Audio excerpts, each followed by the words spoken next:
I had always been a lover of off-the-beaten-path destinations, so when I stumbled upon Graywater Beach, I was instantly intrigued. It was a small, secluded beach town nestled between towering cliffs and the restless Atlantic Ocean. The locals were welcoming enough, but there was an underlying current of unease that I couldn't quite place. I arrived in the late afternoon, the sky already tinged with the hues of an impending storm. I had booked a week-long stay at the only hotel in town, the Graywater Inn. It was a quaint two-story building with peeling white paint and an air of melancholy. The receptionist, an elderly woman with piercing blue eyes, handed me the key to room 13 with a look that was almost apologetic. "Enjoy your stay," she said, her voice tinged with something I couldn't identify. "And if you hear anything strange, just ignore it." I nodded, puzzled, and made my way up the creaky wooden staircase. The hallways were dimly lit, and the walls were adorned with old photographs of the town's past. There was something eerie about those black and white images. The eyes of the townspeople seemed to follow me as I walked past. Room 13 was small but comfortable. The window offered a stunning view of the ocean, its waves crashing against the rocks with a ferocity that mirrored the growing storm. I unpacked my things and decided to take a walk along the beach before it got too dark. The beach was almost deserted, save for a few locals who quickly disappeared as the sky darkened.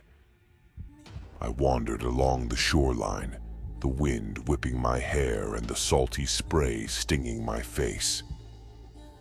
As I walked, I noticed something strange. The beach was littered with remnants of old, decaying boats. It was as if a fleet had been wrecked here long ago and left to rot. Lost in thought, I almost didn't notice the figure standing at the water's edge until I was nearly upon them. It was a woman, her long, dark hair flowing wildly in the wind. She wore a tattered dress that clung to her body, and her eyes were fixed on the horizon.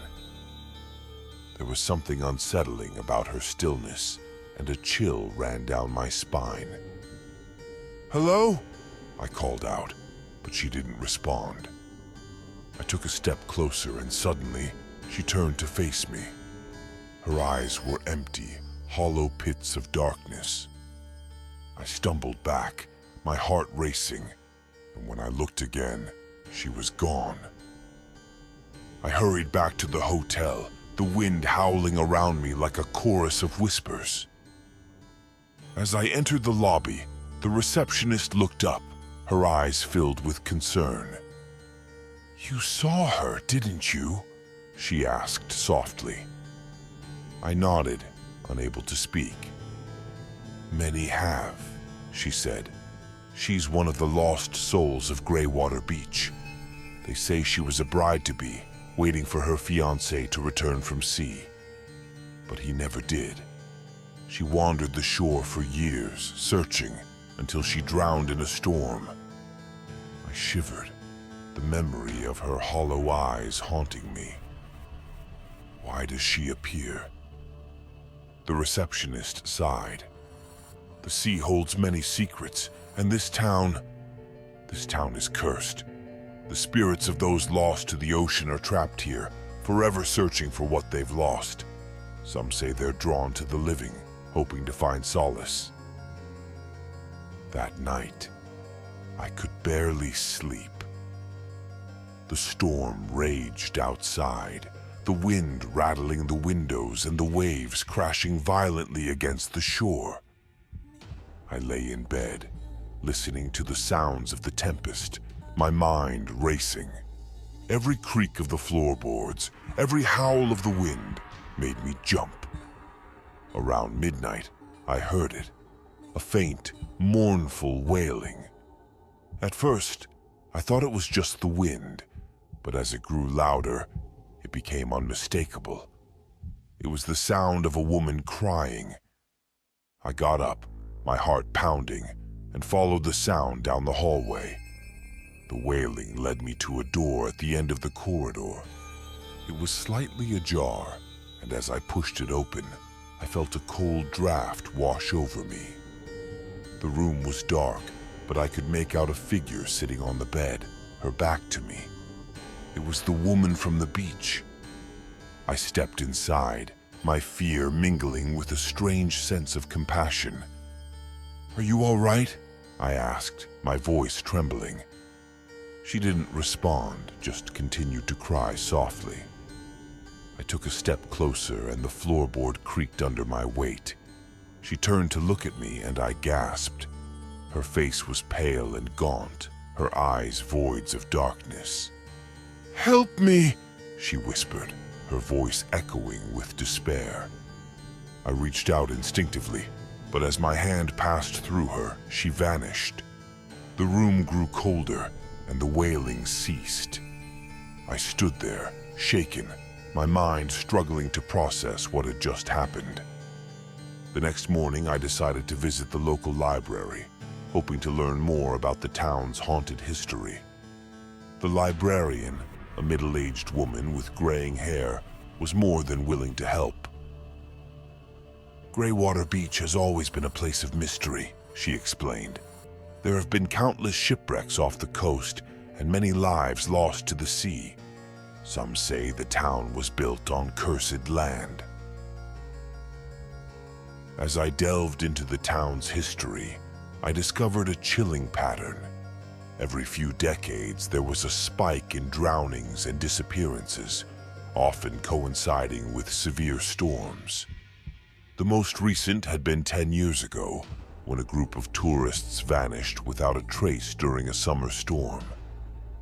I couldn't shake the feeling that the spirits of those lost were trying to communicate, to warn us of something. That night, as the storm returned with renewed fury, I decided to confront the spirits directly. I set up a camera in my room, hoping to capture any paranormal activity, and sat by the window, watching the tempest rage. Around midnight, the wailing began again, louder and more desperate than before. I turned on the camera and followed the sound, which led me back to the beach. The storm was at its peak, the wind and rain lashing at me as I made my way to the water's edge. There, amidst the crashing waves, I saw them, countless figures, their ghostly forms illuminated by the lightning. They reached out towards the sea, their faces contorted with anguish. The woman from before stood at the forefront, her eyes locked onto mine. "Help us!" she pleaded, her voice rising above the storm. "Release us!" I didn't know what to do. My heart ached for them, these lost souls trapped between worlds. I approached the water, the icy waves soaking my clothes. "How?" I shouted, desperate to help. "Find the source," she replied. "Break the curse." Before I could ask more, a powerful wave knocked me off my feet, dragging me into the churning sea. I fought against the current, struggling to keep my head above water. Just as I thought I would be pulled under, a pair of strong hands grabbed me and pulled me to shore. Gasping for breath, I looked up to see the receptionist. "I had a feeling you'd be here," she said, her voice barely audible over the storm. "Come with me. There's something you need to see." She led me to an old abandoned lighthouse at the edge of the cliffs. Inside, we descended into a dank, musty basement. There, amidst the debris and cobwebs, was a hidden room. The walls were covered in ancient symbols and arcane writings, and in the center of the room stood a stone altar. "This is where it began," the receptionist explained. "The original settlers of Graywater Beach made a pact with the sea, offering sacrifices in exchange for prosperity. But the pact was broken, and the town has been cursed ever since. Realizing what needed to be done, I gathered the courage to destroy the altar. With the receptionist's help, we dismantled the stones, breaking the ancient seals. As we finished, a deafening silence fell over the room. We hurried back to the beach, where the storm had miraculously subsided. The ghostly figures were gone, and the air felt lighter, as if a great burden had been lifted. I left Graywater Beach the next day, the events of the past few days etched into my memory. As I drove away, I glanced back at the town one last time. The sun had broken through the clouds, casting a warm glow over the beach. The spirits had found peace, and the curse was finally broken.